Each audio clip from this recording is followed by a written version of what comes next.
Octobre 1978. Une tempête de sable révèle une fissure cachée dans la grotte 11 de Qumran. L'archéologue qui s'y glissa n'imaginait pas qu'il découvrirait le manuscrit le plus dangereux de l'histoire. À l'intérieur d'un cylindre de cuivre scellé depuis 2000 ans, repose un document que les autorités religieuses décidèrent de classer. Son auteur, Éléazar ben Shimon, maître essénien, témoin direct de quelque chose qui changerait à jamais notre compréhension des années perdues de Jésus. Moi, Éléazar, j'écris ceci dans mon dernier souffle. Pendant 3 ans, j'ai observé le jeune Nazaréen apprendre parmi nous ce qu'aucun évangile n'a osé raconter. J'ai vu comment le silence le transforma avant que les paroles ne le rendent célèbre. J'ai vu le pouvoir caché que l'histoire décida d'effacer. Ceci est le parchemin perdu. Voici les enseignements interdits. Ce que tu vas entendre n'aurait jamais dû sortir des grottes de Qumran. Mais le silence ne peut plus être réduit au silence. Chapitre 1. Le jeune venu du nord, moi Éléazar ben Shimon, gardien des secrets de Qumran, rend témoignage de ce que mes yeux virent lorsque le jeune Nazaréen vint à nous dans la 18e année de sa vie. C'était le mois de Nissan, quand les caravanes amènent les pèlerins du nord. Mais ce garçon ne venait pas en caravane. Il marchait seul sur le sentier poussiéreux qui serpente depuis Jéricho, portant seulement une tunique décolorée et un bâton d'olivier. Ses yeux m'inquiétèrent dès le premier instant. Ce n'étaient pas les yeux ambitieux de pouvoir que portaient les scribes de Jérusalem, ni les yeux calculateurs des marchands avides de nos onguents sacrés. C'étaient des yeux qui avaient vu quelque chose que je ne comprenais pas encore. Des yeux qui gardaient le silence avant même d'apprendre à le garder. Quand il s'arrêta devant les portes de notre communauté, il ne parla pas. Il se contenta s'incliner la tête et de vit attendre. Ce fut là sa première leçon pour nous, bien que il ne le sût pas encore. Le silence comme manière de demander permission, le silence comme révérence, le silence comme humilité qui ouvre toutes les portes que l'arrogance ferme. Notre maître supérieur, Yohanan le purificateur, sortit l'accueillir. De longs instants ils se regardèrent sans un mot. Le vent du désert agitait leurs tuniques comme si c'était le souffle de Dieu murmurant des secrets entre eux. Enfin Yohanan acquiesça. Le jeune avait passé la première épreuve sans le savoir. Attendre en silence jusqu'à être invité à parler. Alors seulement le garçon ouvrit les lèvres et dit « Je suis venu apprendre la voix des fils de la lumière. Ma mère me fit à parler de vous, comme de ceux qui connaissent les mystères cachés de l'Écriture. » Sa voix était claire, mais douce, comme l'eau coulant sur des pierres polies. Il n'y avait aucune urgence dans ses mots, aucune anxiété. Déjà il portait cette paix étrange que je reconnaîtrai plus tard comme le fruit du silence intérieur. Yohanan lui répondit par une question que fit-il poser à tous les aspirants. « Es-tu prêt à mourir avant de vivre ?» Le jeune ne répondit pas aussitôt. Il ferma les yeux, respira profondément, et à ce moment-là je sus qu'il était différent. Les autres aspirants répondaient vite, avec ferveur juvénile, promettant tout pour être admis. Lui prit le temps de peser la question dans son âme. Quand il rouvrit les yeux, il sourit d'un sourire que je n'oublierai jamais. « Maître, je crois que j'ai déjà commencé à mourir. C'est pourquoi je suis venu ici, pour apprendre à le faire complètement. » Dans ses paroles se trouvait une maturité qui ne correspondait pas à ses 18 ans, comme s'il portait en lui la sagesse de plusieurs vies. Ainsi commença son temps parmi nous. Nous lui assignâmes la cellule numéro 7, la même où avait vécu, des années auparavant, Jean, celui qu'on appellerait plus tard le baptiseur. Nous lui donnâmes la tunique blanche des novices et lui expliquâmes nos règles. Se lever avant l'aube, travailler en silence, manger en silence, prier en silence. Pour beaucoup, ces règles étaient un fardeau. Pour lui, ce fut comme de l'eau pour un assoiffé. La première nuit, je le vis assis au seuil de sa cellule, contemplant les étoiles avec cette même paix étrange. Il ne méditait pas comme nous lui avions enseigné, avec posture et respiration précise. Il était simplement totalement présent, comme si le silence était son état naturel, et les mots une interruption. Cette nuit-là, je compris que nous n'avions pas reçu un étudiant. Nous avions reçu quelqu'un qui viendrait nous enseigner ce que nous croyions savoir. Le silence que nous pratiquions comme discipline, lui le portait comme nature. Nous étions les jardiniers du silence, mais lui était le jardin même. À l'aube du second jour, quand nous sonnâmes la cloche pour la prière matinale, tous nous dirigeâmes vers le lieu sacré, nos pas mesurés et nos esprits préparés. Mais lui était déjà là, assis dans une immobilité parfaite, comme s'il avait poussé de la terre pendant la nuit. Ses lèvres ne bougeaient pas, ses mains reposaient sereinement, et de sa présence émanait un silence si profond que même nos pensées s'apaisèrent. Ainsi commença le enseignement le plus grand que nous ayons jamais reçu. Apprendre le silence de celui qui était venu l'apprendre de nous. Chapitre 2. La discipline de l'Fido. Les premiers rayons du soleil touchaient à peine les rochers de Qumran lorsque le jeune Nazaréen se leva de sa couche de palme tressée. Il n'eut pas besoin de la cloche qui réveillait les autres. Son corps semblait suivre un rythme plus ancien que nos règles, comme s'il portait en lui une horloge solaire qui ne se retardait ni ne s'avançait jamais. Je l'observais depuis ma cellule tandis qu'il se rendait au puits cérémoniel pour les ablutions du matin. Ses mouvements n'eussent été ni pressés ni lents. Chaque geste coulait dans le suivant, comme l'eau trouvant son cours naturel. Quand il se pencha pour recueillir l'eau dans ses mains, il le fit avec une telle révérence que, l'espace d'un instant, je crus voir un prêtre du temple de Jérusalem touchant les vases sacrés. Mais il ne s'imitait pas une solennité apprise. C'était une solennité pure, née de la vision du sacré dans l'ordinaire. Pour lui, chaque goutte d'eau était un miracle, chaque respiration une prière, chaque instant de silence une porte vers l'éternel. Lorsque nous nous réunîmes pour la prière de l'aube, je me plaçais de manière à l'observer sans être vu. Nos prières matinales suivaient un ordre établi depuis des générations. D'abord les psaumes de louange, ensuite les supplications pour la purification, enfin les requêtes pour la sagesse. Chaque frère récitait à voix basse, créant ce murmure sacré qui s'élevait vers le ciel comme un encens de mots. Mais lui ne murmura pas. Ses lèvres restèrent closes, tandis que son visage reflétait une paix que j'avais mis 20 ans à atteindre par instant. Ses yeux, doucement fermés, ne montraient pas l'effort de celui qui lutte pour se concentrer. Ils exprimaient la sérénité de celui qui est déjà là où il cherche à aller. Après la prière vint le travail. Aux novices, nous assignions les tâches les plus simples, balayer les cours, porter de l'eau, nettoyer les ustensiles de cuisine. Je m'attendais à voir en lui ce que je voyais chez tous, cette subtile résistance de l'ego qui juge ces tâches indignes de celui qui aspire à des connaissances élevées. Comme je me trompais. Quand je lui remis le balai de branches de tamaris, il le prit entre ses mains comme un sceptre royal. Ce n'était pas une humilité feinte, ni une résignation forcée. C'était l'étonnement sincère de celui qui découvre que balayer peut être une forme de prière. Je le vis travailler des heures durant dans la cour principale, maniant le balai avec la même grâce que les Lévites agitant les encensoirs. Chaque mouvement était mesuré, conscient, complet. Il ne balayait pas pour finir vite, ni pour remplir une obligation. Il balayait comme on peint une œuvre invisible, où chaque trait a son importance. À l'heure du repas, lorsque nous nous assîmes en silence autour des tables de pierre, je l'observais manger. Il rompait le pain avec les mêmes mains qui avaient tenu le balai, mais chaque geste devenait une cérémonie. Il mâchait lentement, non pour suivre nos règles de digestion sacrée, mais parce qu'il semblait savourer non seulement la nourriture, mais le miracle même d'être vivant pour la recevoir. Le frère Nathanaël, assis en face de lui, me regarda avec des yeux interrogateurs. Voilà 15 ans qu'il mangeait en silence auprès de novices, et jamais il n'avait vu quelqu'un transformer un simple repas en quelque chose d'aussi lumineux. Le mot convenait, lumineux. Le jeune irradiait une lumière que nous ne pouvions voir, mais que nous sentions. L'après-midi, pendant les heures d'étude des Écritures, je fus témoin de quelque chose qui me troubla profondément. Nous lui confiâmes les rouleaux des prophètes pour qu'il copie les versets assignés. C'était un travail mécanique, que nous détestions tous. Répéter encore et encore les mêmes mots jusqu'à saigner des mains et pleurer des yeux.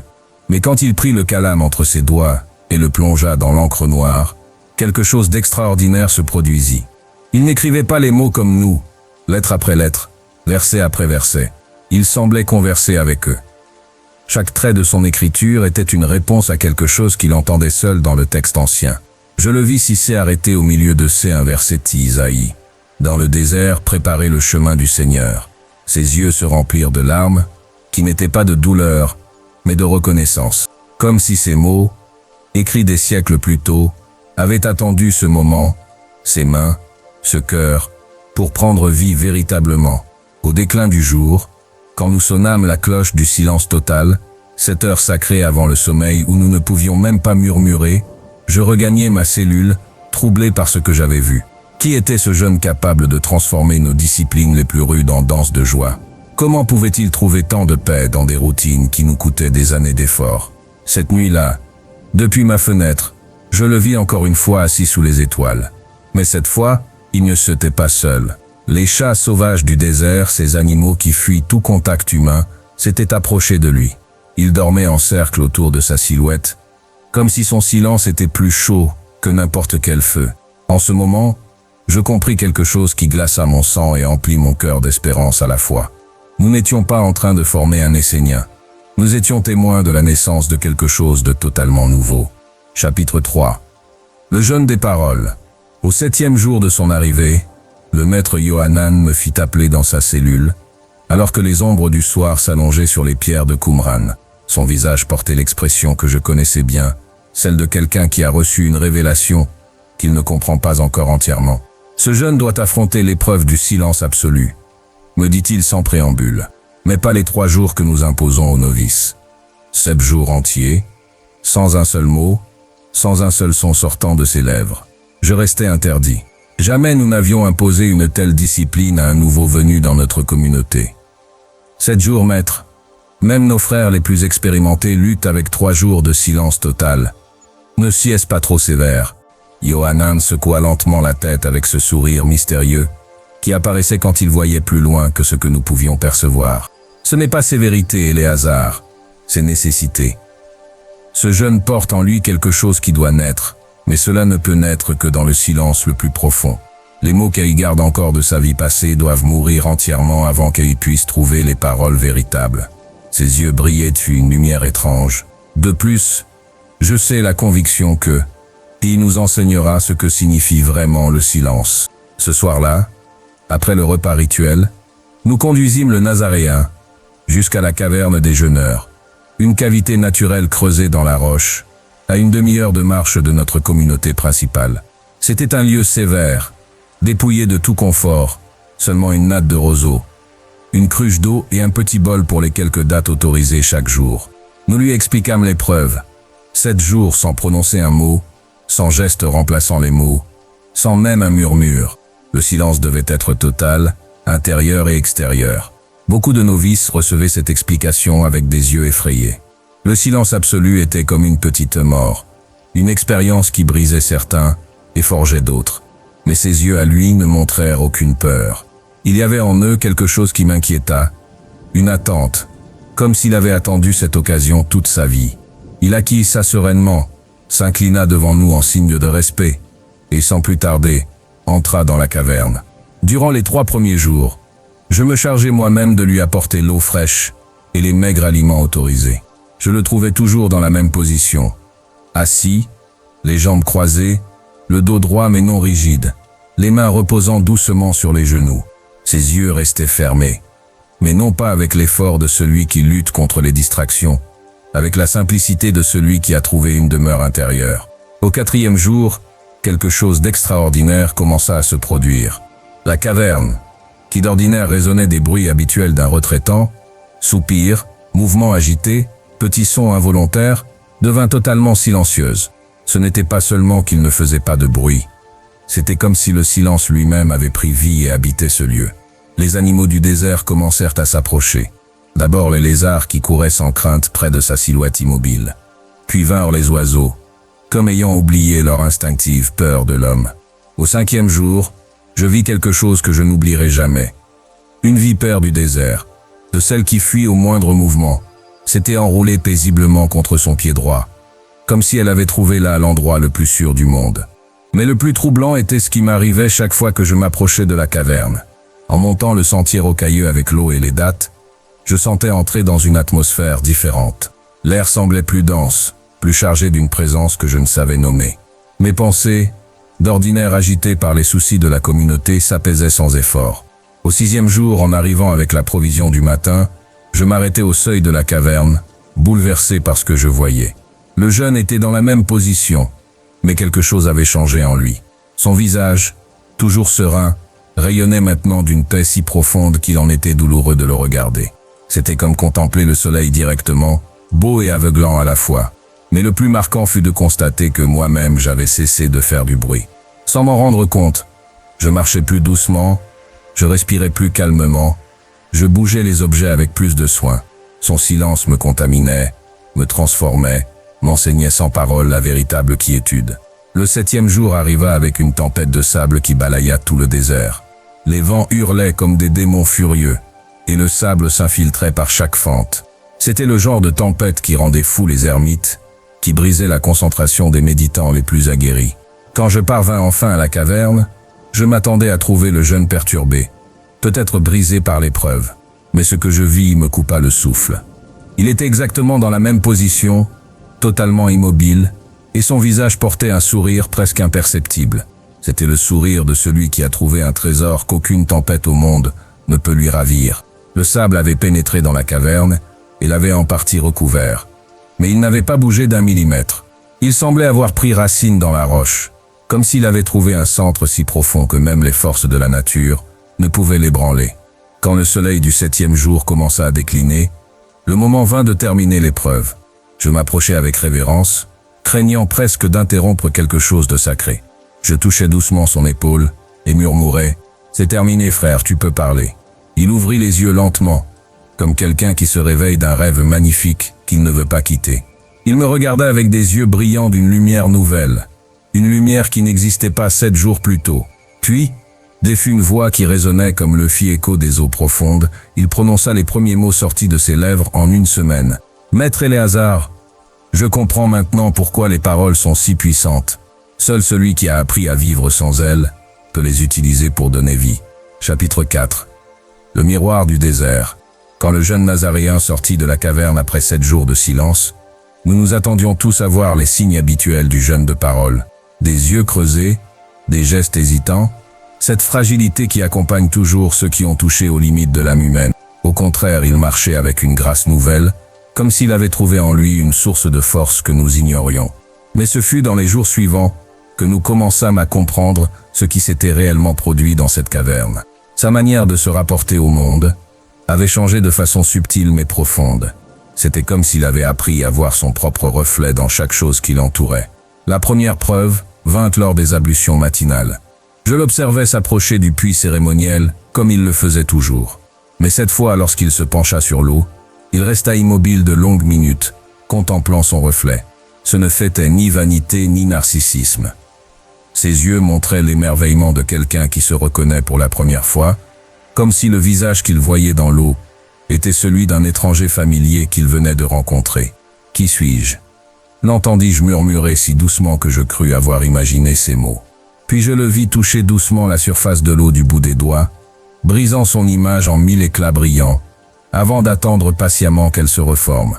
Durant les heures de travail, quelque chose d'extraordinaire se manifesta. Nous lui avions confié la tâche de polir les miroirs de métal utilisés pour nos rituels de purification. C'était un travail fastidieux qui demandait des heures de frottement pour obtenir une surface parfaitement lisse. Mais lui transforma cette tâche en une méditation profonde. Je le vis travailler dans un silence absolu, mais ce n'était pas le silence vide de l'ennui, c'était le silence fécond de quelqu'un qui a découvert quelque chose de merveilleux. Chaque mouvement de ses mains sur le métal était comme une caresse, comme s'il réveillait quelque chose de dormant dans chaque surface opaque. Mais le plus troublant était de le voir contempler son propre visage dans chaque miroir qu'il polissait. Il ne se regardait pas avec la satisfaction du travail bien fait, mais avec une curiosité infinie, comme si chaque reflet lui révélait une nouvelle facette de lui-même restée cachée jusque-là. Un jour, le frère Simon s'approcha pour inspecter son travail et resta stupéfait.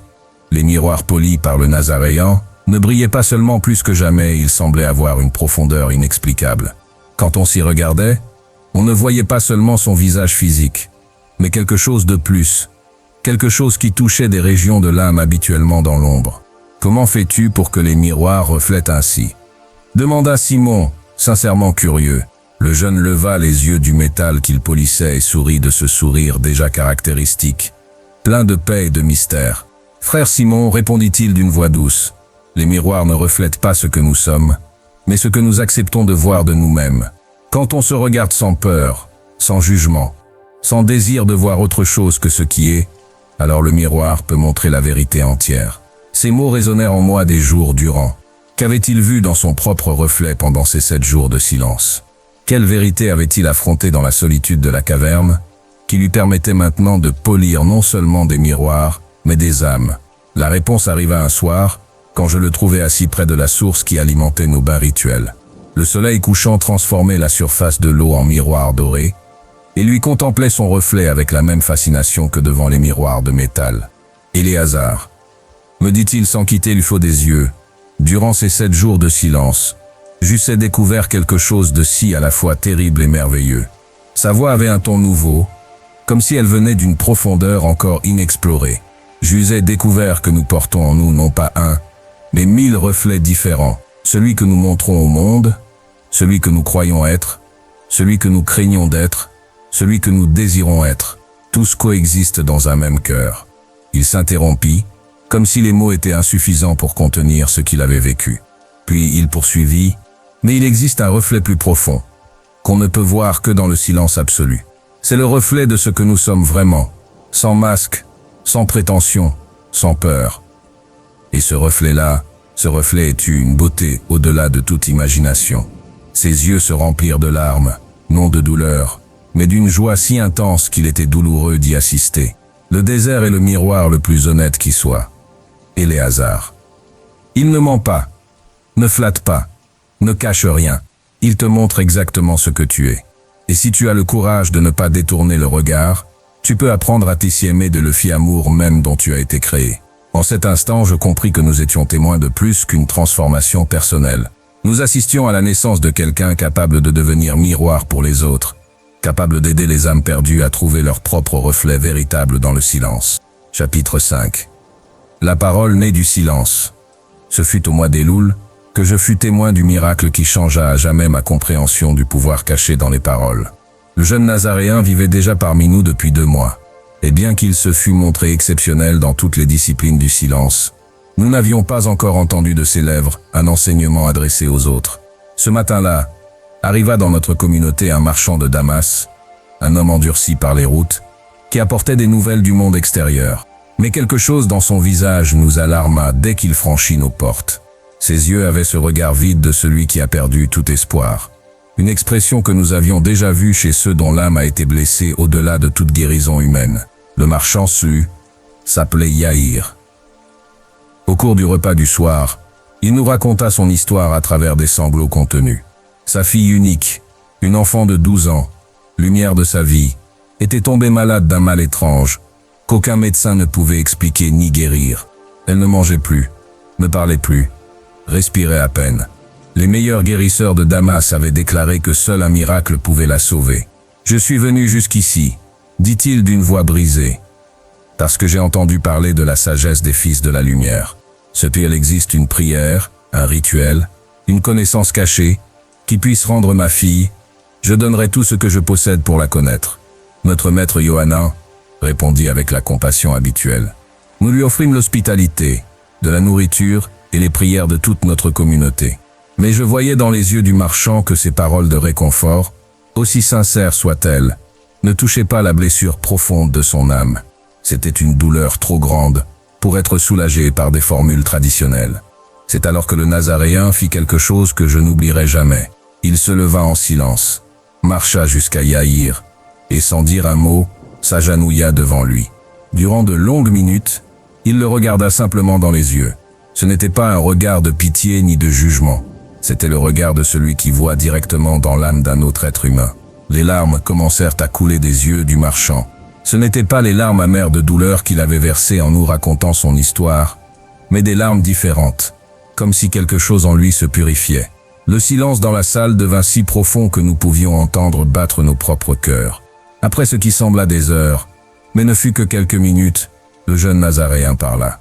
Mais sa voix avait changé. Ce n'était plus la voix douce du novice que nous connaissions. C'était une voix qui semblait venir des profondeurs de la terre et des hauteurs du ciel à la fois, chargée d'une autorité qui ne venait pas de ce monde. « Yahir de Damas, dit-il. » Et chaque syllabe résonna comme une cloche de Féor. « Ta fille n'est pas malade de son corps. Elle est malade de silence. Elle a vu des choses qu'une enfant ne devrait pas voir. Elle a entendu des mots qu'une innocente ne devrait pas entendre. Son âme suit et réfugiée dans le silence pour se protéger, mais si c'est un silence qui tue au lieu de guérir. » Le marchand le fixait, les yeux écarquillés, comme s'il voyait à travers lui un mystère, qu'il ne comprenait pas mais reconnaissait comme vrai. « Que puis-je faire ?» murmura-t-il. « Je donnerai ma vie pour la sienne. » Le Nazaréen sourit de ce sourire que nous connaissions déjà, mais dans lequel brillait maintenant quelque chose de nouveau, la certitude de celui qui possède une connaissance capable de transformer la réalité. Tu n'as pas besoin de donner ta vie, Yahir. Tu dois lui donner ton silence. Va auprès d'elle et assieds-toi dans un silence total, sans chercher à la faire parler, sans chercher à la faire manger, sans chercher à la faire aller mieux. Reste simplement là, en silence complet, à son chevet. Mais combien de temps? Demanda le marchand, troublé par la simplicité de l'instruction. Jusqu'à ce que ton silence soit plus fort que sa peur.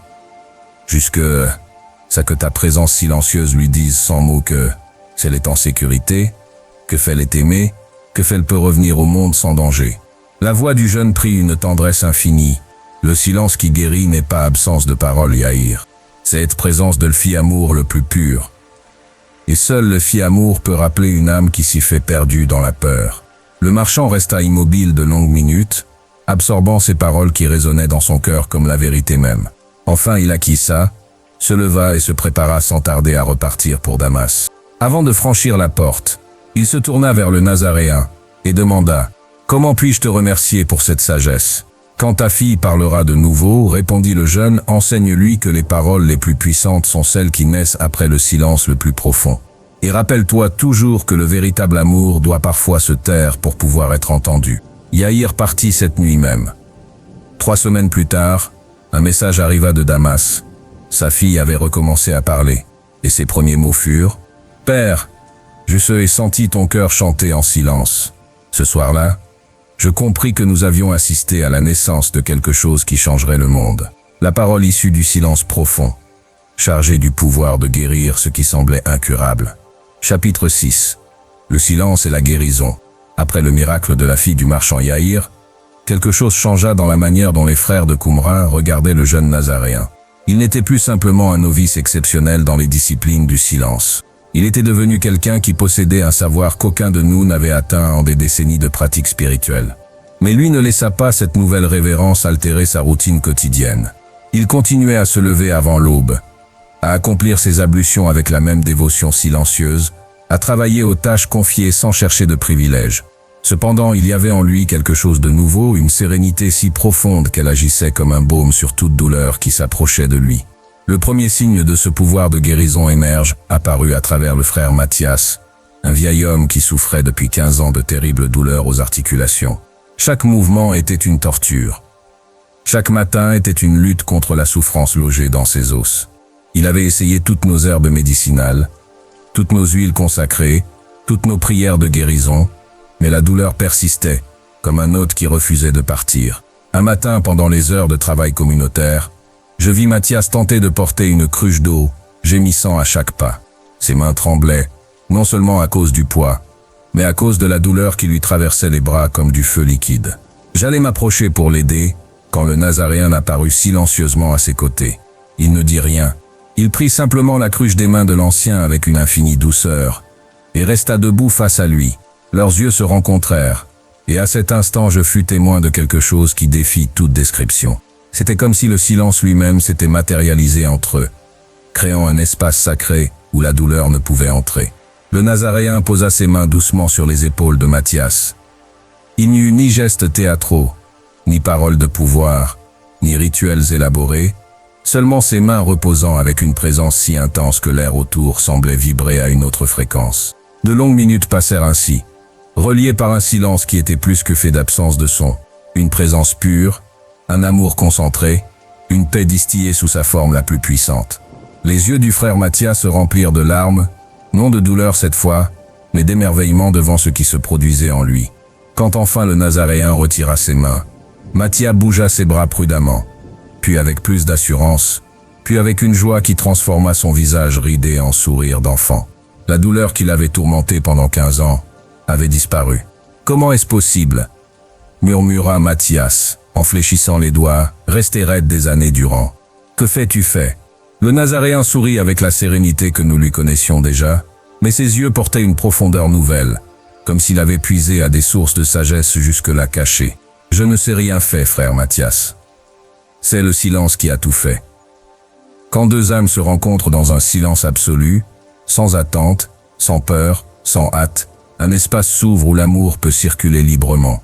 Et le véritable amour dissout tout ce qui n'y est pas amour, y compris la douleur. Ces mots résonnèrent en moi des jours durant. Était-il possible que le silence profond ne soit pas seulement une discipline spirituelle, mais aussi un véritable remède? La réponse vint quelques jours plus tard quand la sœur Marthe, une femme qui avait rejoint notre communauté pour fuir un mariage violent, s'approcha du Nazaréen, les yeux gonflés de larmes. Son âme portait des blessures plus profondes que celles du corps, des cicatrices invisibles qui saignaient chaque nuit dans de terribles cauchemars. « Maître, dit-elle d'une voix brisée, le silence peut-il aussi guérir les blessures qu'on ne voit pas? Peut-il réparer un cœur brisé en morceaux? Si petit que, il ne se souvient plus de ce que, il était quand il était entier. » Le Nazaréen la regarda de ses yeux, qui semblaient voir jusqu'au fond de l'âme. Puis, sans un mot, il tendit sa main droite, paume vers le haut, l'invitant à poser la sienne. Quand elle le fit, il referma doucement ses doigts autour des siens et ferma les yeux. Ce qui suivit fut le silence le plus profond que j'ai jamais connu. Non seulement ils ne parlaient pas, mais c'était comme s'ils étaient entrés ensemble dans une dimension où les mots n'avaient jamais existé. Ils restèrent ainsi tandis que le soleil parcourait le ciel, leurs mains unies dans un silence vibrant de vie. Quand enfin ils ouvrirent les yeux, le visage de Marthe avait totalement changé. Les traits marqués par la douleur s'étaient adoucis. Ses yeux ne reflétaient plus la terreur, mais une paix semblant jaillir des profondeurs de son être. Elle n'avait pas seulement été guérie de ses blessures, elle avait redécouvert qui elle était avant d'être blessée. Le silence, murmura-t-elle, s'est fait comme rentrer chez soi après s'y être perdu pendant des années. Cette nuit-là, je compris que nous étions témoins de la naissance d'une nouvelle forme de guérison, une qui ne dépendait ni d'herbe ni d'onguent, mais du pouvoir pur du silence partagé dans l'amour parfait. Chapitre 7. La prière sans parole. Le moment le plus révélateur survint pendant la fête de Yom Kippour, le jour le plus sacré de notre calendrier, quand toute la communauté de Qumran se réunissait pour le grand jeûne et les prières d'expiation. C'était une cérémonie réglée depuis des générations, ses psaumes spécifiques, ses rituels de purification, ses longues heures de supplication collective pour le pardon divin. Nous avions préparé le lieu sacré avec un soin particulier, de l'encens de myrrhe brûlé dans les brasiers de bronze, les vêtements cérémoniels étaient blancs comme la neige du mont Hermon, les rouleaux sacrés disposés selon la tradition ancestrale. Tout devait être parfait pour cette rencontre annuelle avec le divin.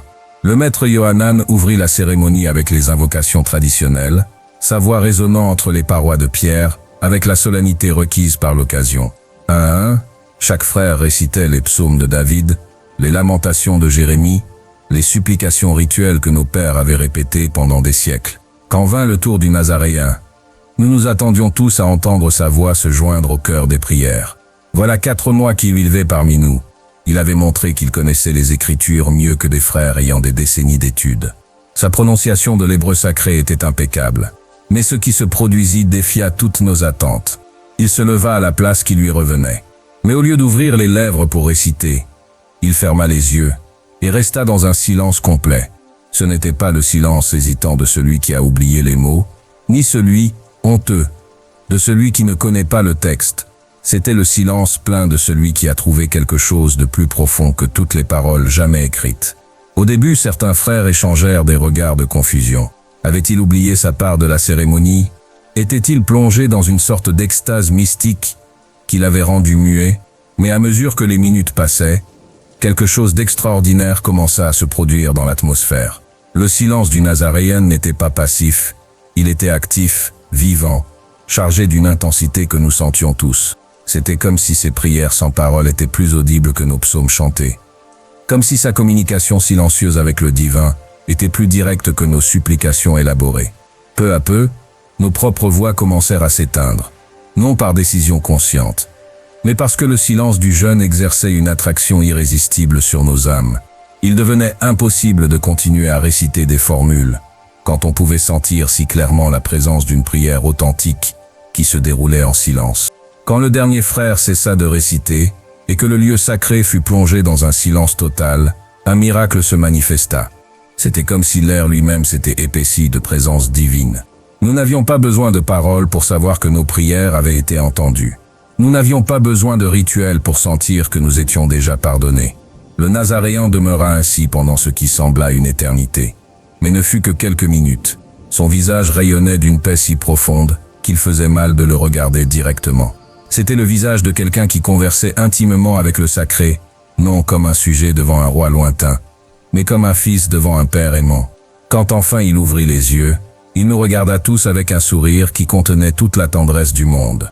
Puis il parla, et ses paroles furent comme du miel versé sur des blessures que nous ne savions même pas avoir. « Frère, dit-il, pendant des années j'ai entendu les prières les plus belles, les supplications les plus éloquentes, les psaumes les plus parfaitement chantés.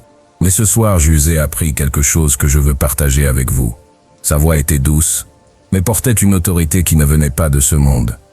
Les mots les plus beaux que nous puissions adresser au Très-Haut ne sont pas ceux qui sortent de nos lèvres, mais ceux qui naissent directement de notre cœur sans passer par l'esprit.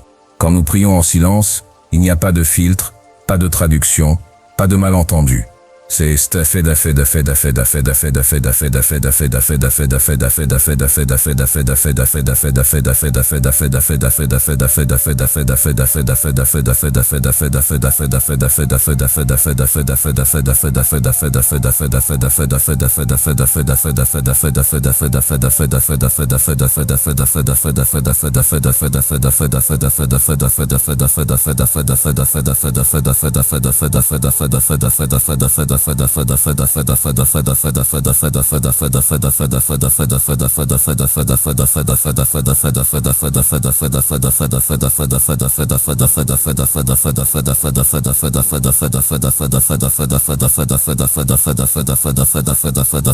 Il fit une pause, comme s'il cherchait les mots humains pour exprimer une expérience qui les dépassait. Dans le silence, nous n'avons pas besoin de demander pardon car nous nous savons déjà pardonnés. Nous n'avons pas besoin de supplier l'amour, car nous nous sentons déjà aimés. Nous n'avons pas besoin de mendier la paix, car nous les expérimentons déjà. Le vieux maître Yohanan, qui avait dirigé ces cérémonies pendant 30 ans, s'approcha du Nazaréen les yeux humides d'émotion. « Mon fils, dit-il de une voix tremblante, comment as-tu appris en quelques mois ce qui nous a pris des décennies à peine entrevoir ?» Le jeune sourit de cette humilité que nous lui connaissions déjà. Mais il y avait en elle quelque chose de nouveau, la confiance sereine de celui qui a touché la source même de toute sagesse. « Maître Yohanan, je n'ai rien appris de nouveau. J'ai simplement rappelé ce que j'ai toujours su, mais oublié que la prière la plus parfaite est le silence parfait. Car dans ce silence, ce ne fait pas nous qui parlons, mais Dieu qui se parle à travers nous. » Cette nuit-là, Yom Kippour cessa d'être une cérémonie de supplication pour devenir une célébration de communion. Nous avions découvert que la prière la plus puissante n'a pas besoin de paroles, seulement d'un cœur disposé à rester en silence jusqu'à ce que le divin puisse parler sans entrave. Chapitre 8. Les 40 jours. À la fin de l'hiver de sa première année parmi nous, le Nazaréen se s'approcha du maître Yohanan avec une demande que aucun novice n'avait jamais faite dans l'histoire de Qumran. Il demandait la permission de se retirer dans le désert profond pendant 40 jours et 40 nuits, entièrement seul, sans nourriture, sans autre eau que celle qu'il pourrait trouver, sans aucun contact avec la communauté. « Maître, dit-il avec la sérénité que nous lui connaissions, mais où vibrait désormais une détermination de fer. Quelque chose naît en moi qui a besoin du silence absolu du désert pour achever sa formation. J'ai appris tout ce que je pouvais apprendre en communauté. À présent, je dois affronter ce qui ne peut l'être qu'une sans solitude totale. » Yohanan le fixa longuement, lisant dans ses yeux des profondeurs qu'il avait du mal lui-même à sonder. 40 jours de jeûne dans le désert étaient une épreuve qui pouvait briser l'esprit le plus fort ou tuer le corps le mieux préparé. Même nos frères les plus expérimentés osaient rarement dépasser 7 jours de retraite extrême. « Mon fils, répondit-il enfin, ce que tu demandes est presque impossible à survivre. Le désert durant 40 jours peut te transformer ou te détruire. Es-tu certain que si est nécessaire ?» Ses yeux exprimaient l'inquiétude sincère d'un père pour son fils le plus prometteur. Le Nazaréen sourit avec cette paix inébranlable qu'il avait développée parmi nous. « Maître, j'ai vu en rêve l'endroit où je dois aller. C'est une caverne au plus profond du désert de Judée, où seul le silence et moi pourrons achever ce que nous avons commencé ici. Je ne crains pas la mort, car j'eusse appris que ce n'est fait qu'en mourant complètement à ce que nous croyons être, que nous pouvons naître à ce que nous sommes vraiment. » 3 jours plus tard, nous le vîmes partir à l'aube, n'emportant que sa tunique, un bâton et une petite outre de cuir pour les urgences. Sa silhouette disparut rapidement parmi les roches dorées du désert, marchant vers le cœur même de l'immensité la plus impitoyable de la terre. Durant les premiers jours, quelques frères montés aux hauteurs de Qumran, pour tenter d'apercevoir un signe de lui à l'horizon infini. Mais le désert avait refermé ses bras sur le Nazaréen, comme un amant jaloux, le cachant totalement à nos yeux. Les jours devinrent semaines. Les semaines s'allongèrent jusqu'aux mois. Nous commençâmes à craindre que notre frère le plus cher eût payé de sa vie cette soif insatiable de silence absolu. Certains murmuraient que nous avions été imprudents de permettre une telle folie. D'autres gardaient une foi aveugle. Quelqu'un capable de guérir par sa seule présence saurait survivre là où d'autres périssaient. Le maître Yohanan organisa des tours de veille. Des frères passaient les nuits à prier pour le retour du Nazaréen. Mais je savais, avec cette certitude, qui ne vient pas de la raison mais de l'intuition profonde, que quelque chose d'extraordinaire se produisait quelque part dans le désert, quelque chose qui changerait non seulement notre frère, mais le monde entier. À l'aube du 40e jour, je faisais mes ablutions quand une silhouette apparut sur le sentier venant du désert. Je crus d'abord que mes yeux me trompaient, créant un mirage tant je désirais son retour. Mais à mesure que la figure approchait, il n'y eut plus de doute, c'était lui. Et pourtant ce n'était plus lui. Le jeune homme qui était parti 40 jours plus tôt revenait transformé si profondément qu'il semblait devenu un autre habitant du même corps. Sa tunique, miraculeusement, était encore blanche comme le jour de son départ. Son visage, bien que marqué par le jeûne, rayonnait d'une lumière qui ne venait pas du soleil du désert, mais d'un feu intérieur qui avait appris à brûler sans consumer. Mais ce qui me bouleversa le plus, ce furent ses yeux. Ce n'étaient plus les yeux sereins du novice exceptionnel que nous connaissions. C'étaient les yeux de quelqu'un qui avait vu le visage même du divin et avait survécu pour le raconter. Il y avait en eux une profondeur vertigineuse, comme si l'on se penchait sur le puits le plus profond de la sagesse universelle. Quand il arriva jusqu'à moi, il ne dit rien. Il me regarda simplement, et dans ce regard je sentis qu'il pouvait lire toute mon histoire, tous mes secrets, toutes mes luttes et mes victoires, comme si j'étais un livre ouvert devant lui. Mais il n'y avait dans ce regard aucun jugement, seulement une compassion si vaste qu'elle englobait tout ce que j'étais et tout ce que je pouvais devenir. Enfin il parla, et sa voix avait changé elle aussi. Ce n'était plus la voix douce de l'étudiant, ni même la voix autoritaire du guérisseur que nous avions connu. C'était une voix qui semblait venir des fondations mêmes de la réalité, chargée d'une certitude forgée dans le silence le plus absolu. « Éléazar » dit-il, et mon nom, sur ses lèvres, sonna comme si c'était la première fois qu'il était prononcé correctement. Je suis revenu pour te dire adieu. Le désert m'a appris tout ce que je devais apprendre sur le silence. À présent, je dois aller dans le monde pour enseigner ce que j'eus fait appris, non plus par des mots, mais par la présence, par la vie, par le si amour fait chair. À cet instant, je sus que notre rôle de maître avait pris fin.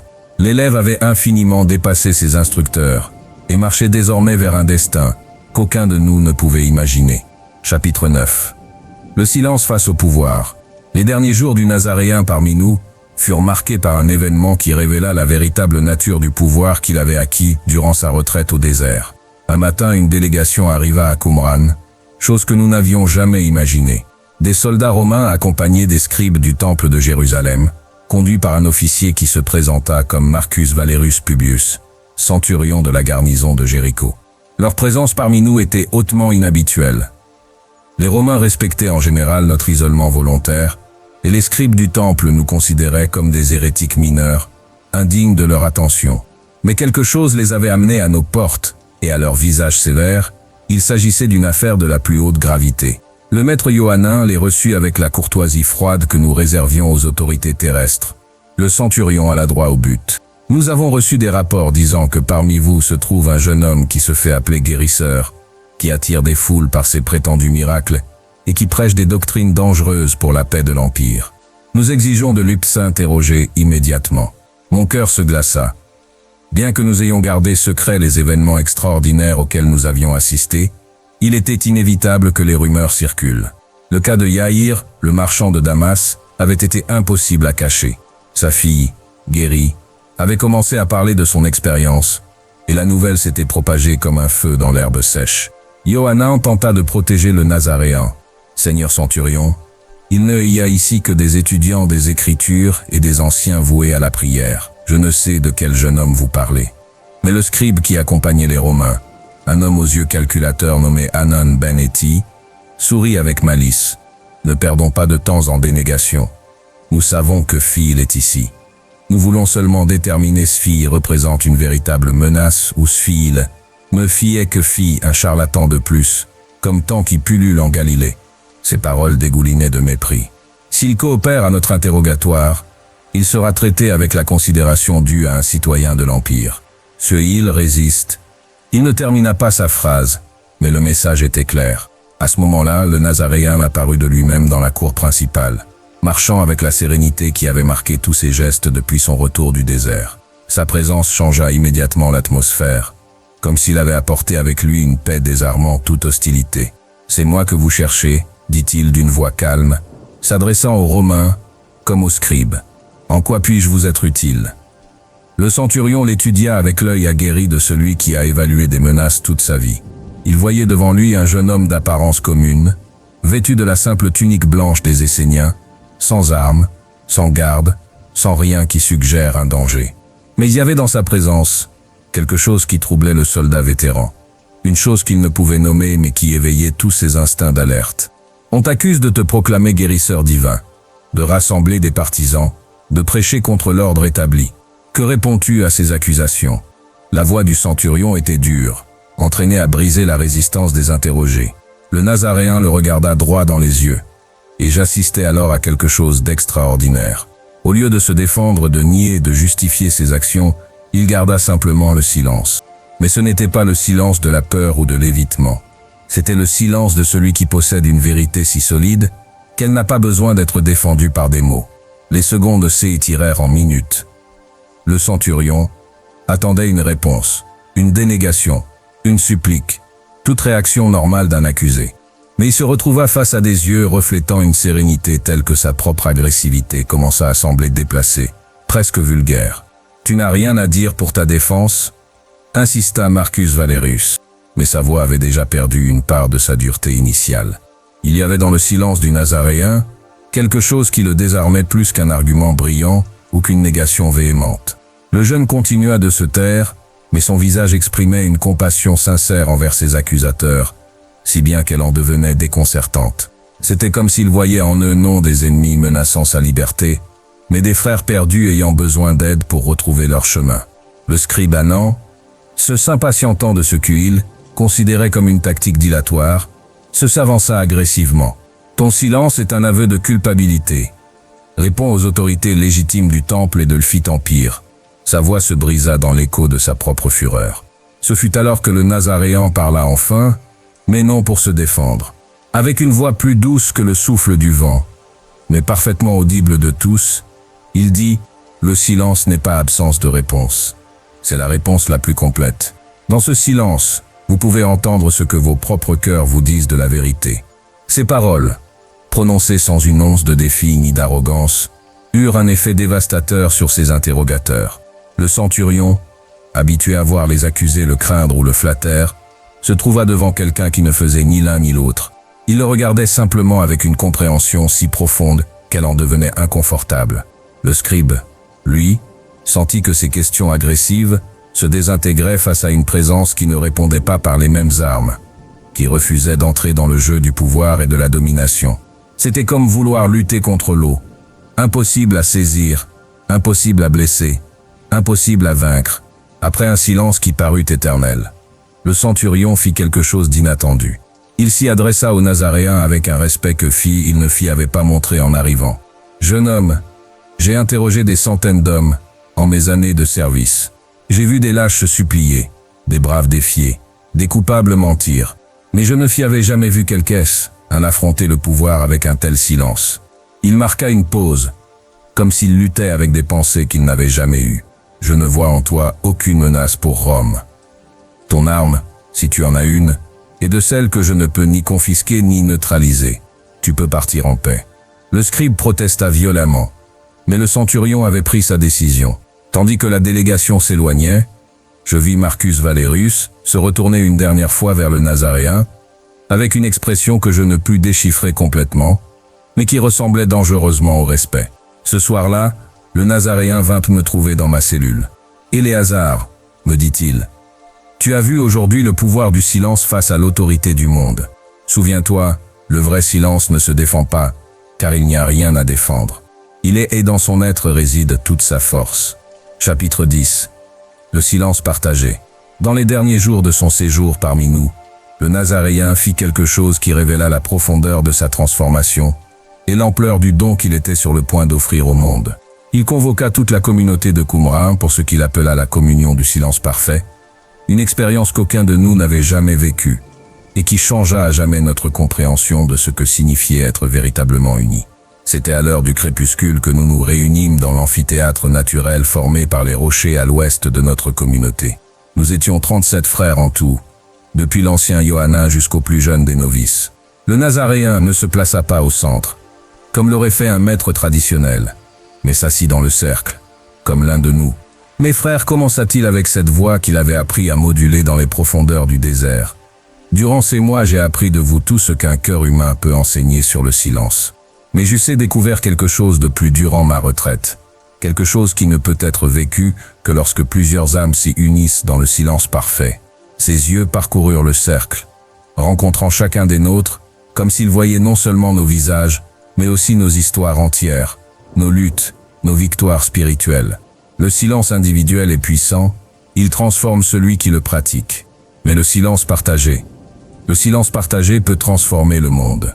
Il nous invita à fermer les yeux et simplement à être, sans forcer un état particulier, sans chercher des visions ni des révélations, seulement en permettant à nos âmes de s'apaiser naturellement. Au début, je ressentis le silence habituel de nos méditations collectives, l'apaisement progressif des pensées, la tranquillité de l'esprit, la paix qui accompagnait toujours nos pratiques. Mais après quelques minutes, quelque chose d'extraordinaire commença à se produire. C'était comme si les frontières séparant ma conscience de celle de mes frères se dissolvaient doucement. Je ne perdais pas mon identité individuelle, mais d'une manière mystérieuse, je pouvais sentir la présence intérieure de chacun de ceux qui formaient le cercle. La sérénité profonde du maître Yohanan, l'inquiétude juvénile du frère David, les blessures encore ouvertes de l'âme de Marthe, la joie silencieuse de Matthias, après sa récente guérison.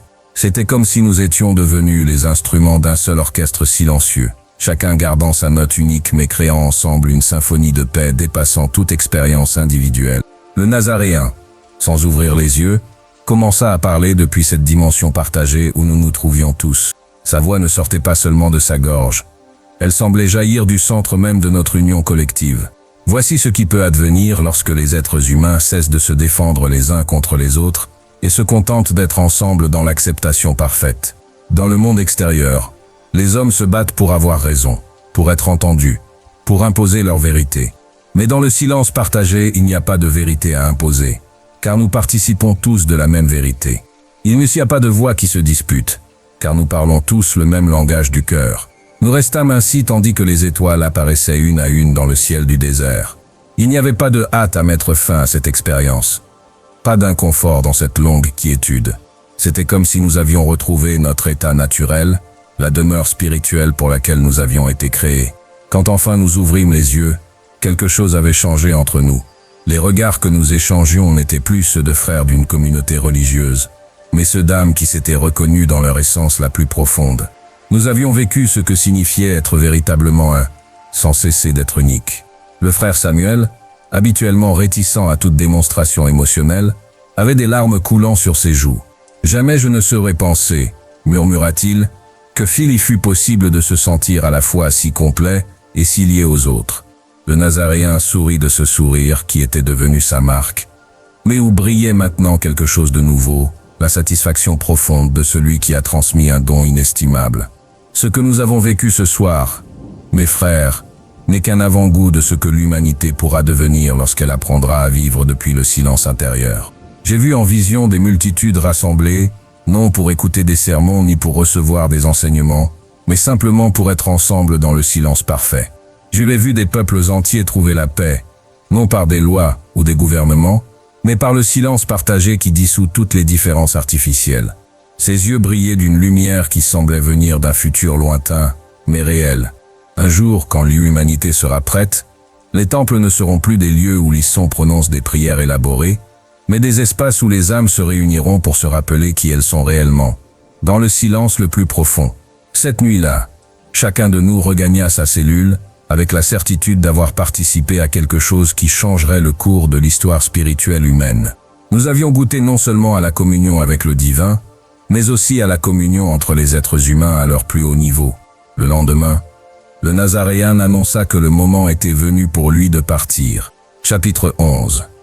Le miroir de l'Ephizam dans le silence, à l'aube de ce qui allait être son dernier jour complet parmi nous, le Nazaréen me réveilla doucement en posant sa main sur mon épaule. Ses yeux avaient cette luminosité particulière que j'avais appris à reconnaître comme le signe qu'un événement important allait se produire. « Éléazar, me murmura-t-il, il y a quelque chose que je dois te montrer avant de partir. C'est le don le plus profond que le silence me fit offert, et je veux que tu le reçoives afin que tu puisses le transmettre aux générations futures. » Je le suivis en silence à travers les couloirs encore plongés dans l'obscurité du préjour, jusqu'à la petite grotte où nous gardions nos miroirs cérémoniels. C'était un lieu que nous avions visité d'innombrables fois pour les rituels de purification. Mais ce matin-là, quelque chose était différent. L'air semblait chargé d'une présence sacrée, qui transformait chaque pas en prière. Il me demanda de m'asseoir devant le grand miroir de bronze, le même qu'il avait poli durant ses premiers mois parmi nous. Puis il se plaça derrière moi, posant doucement ses mains sur mes épaules. « Regarde-toi », me dit-il d'une voix presque inaudible, mais ne vois pas seulement ton visage physique.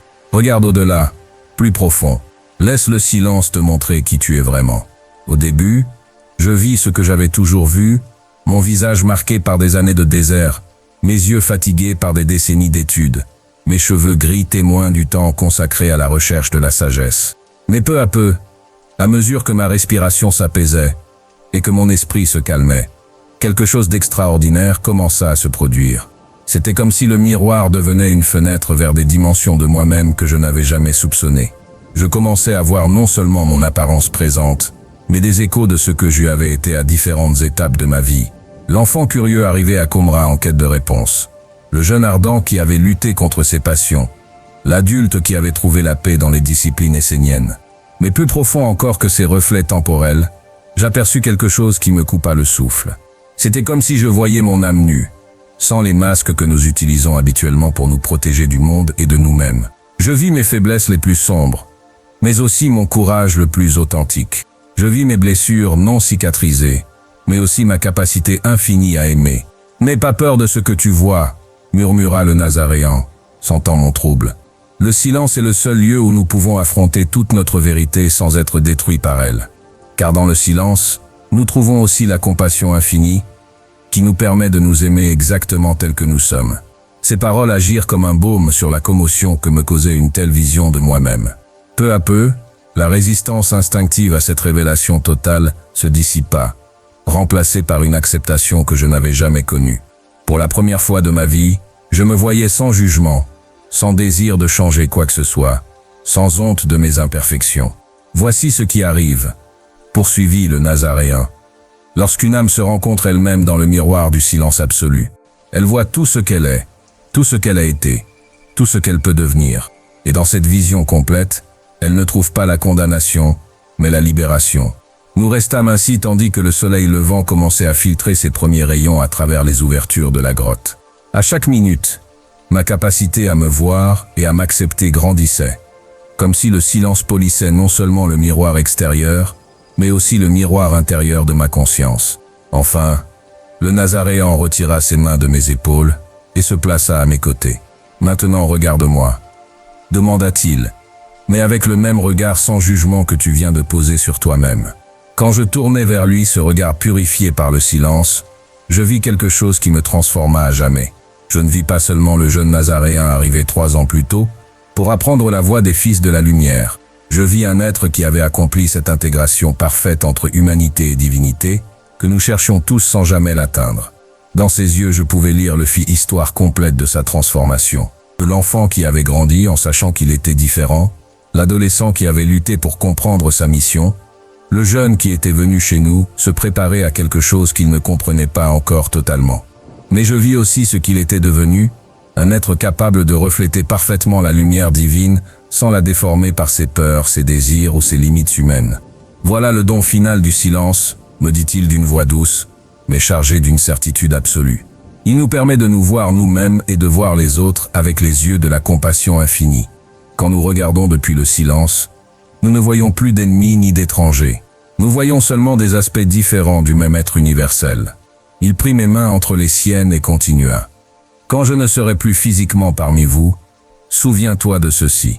Chaque personne que tu rencontreras sur ton chemin est un miroir qui peut refléter une facette de la vérité divine. Mais tu ne pourras la voir que si tu gardes le silence intérieur que nous avons partagé aujourd'hui. Ces dernières paroles résonnèrent dans la grotte comme une prophétie. Le jour viendra où l'humanité tout entière se regardera dans le miroir du silence et se reconnaîtra comme une seule famille, enfants du même Père, manifestations diverses de la même lumière éternelle. Ce matin-là, je compris que Juez avait reçu non seulement un enseignement, mais une responsabilité sacrée.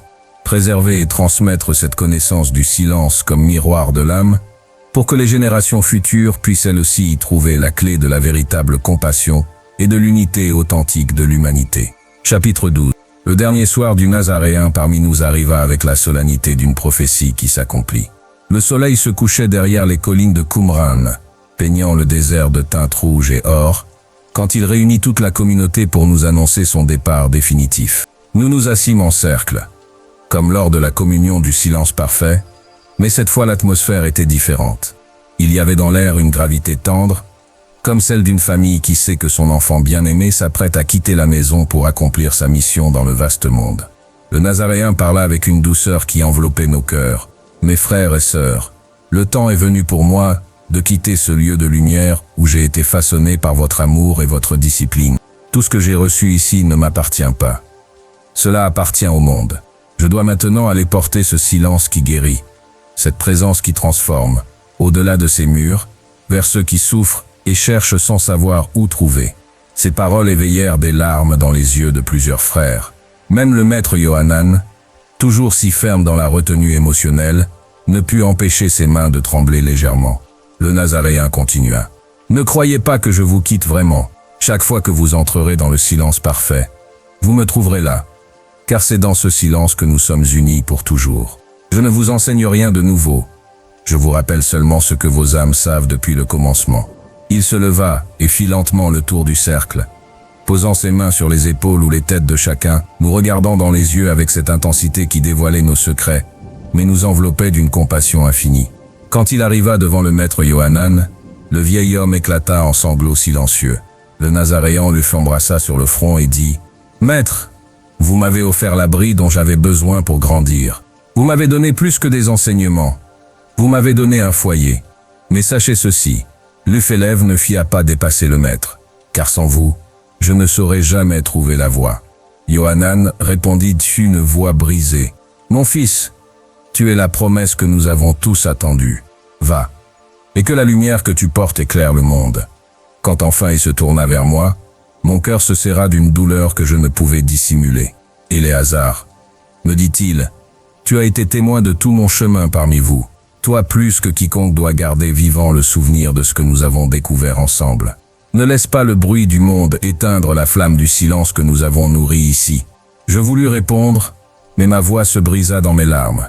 Alors il posa ses mains sur ma poitrine, Alfie endroit de mon cœur, et murmura, « Chaque fois que tu doutes, Éléazar, ferme les yeux et retourne dans le silence. Là tu me trouveras, et tu trouveras aussi celui qui est la source de tout. » Cette nuit-là, aucun de nous ne dormit. Nous restâmes en veille silencieuse, contemplant les étoiles du désert et sentant déjà le vide que son absence allait laisser. À l'aube, quand le premier rayon du soleil toucha les roches de Qumran, il se leva sans bruit, embrassa une dernière fois la communauté et, sans se retourner, prit le chemin vers Jéricho. Nous le vîmes disparaître dans l'horizon doré, sa silhouette se fondant avec la lumière naissante du jour. Et bien que nos cœurs fussent lourds de douleur, une certitude brillait en nous. Le monde venait de recevoir un don qu'aucun empire, aucune loi, aucune force ne pourrait jamais arrêter. Le silence était devenu cher. Et à partir de ce jour, il allait marcher parmi les hommes pour leur rappeler ce qu'ils avaient oublié depuis toujours, que dans le silence le plus profond réside la parole la plus puissante, et que cette parole est amour.